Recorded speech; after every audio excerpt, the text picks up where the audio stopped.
What feels like nothing to you might feel like everything to them. You might think your words are harmless or just a joke, but for elders, a simple comment can go much deeper. Why is that? Why do older people sometimes seem so sensitive, even about things that wouldn't bother you at all? As people age, the way they process emotions and social situations begins to change. It's not just about getting older, it's about how their sense of identity shifts over time. Elders have often spent decades being needed, trusted, and relied upon. They were the ones others turned to for advice, the pillars of their families or communities. But as time passes, roles change. Retirement, illness, or simply the shifting dynamics of family life can leave elders feeling less involved or less valued. When they sense that their voice doesn't carry the same weight, or when they're corrected or overlooked, it can feel like a loss of dignity, not just a casual moment. The brain, too, becomes more sensitive to social threats as we age. For elders, what might look like ego or pride is often vulnerability. It's a desire to hold on to respect and connection, a need that becomes stronger as their world grows quieter or smaller. Defensiveness, then, isn't about stubbornness. It's about protecting a sense of self that feels fragile.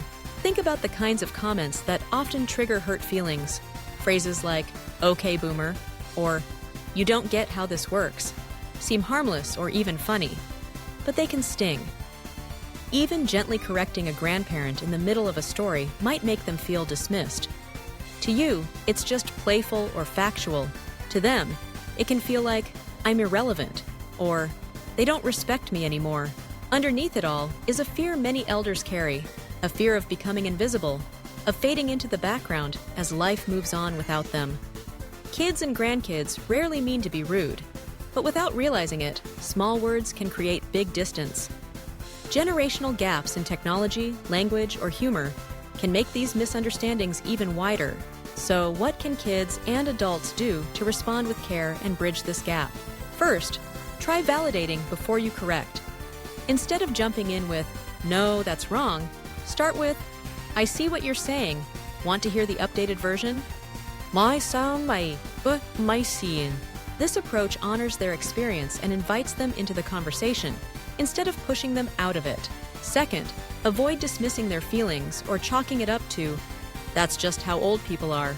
Instead, if you realize you've hurt someone, say, "I didn't realize that hurt. Thank you for telling me."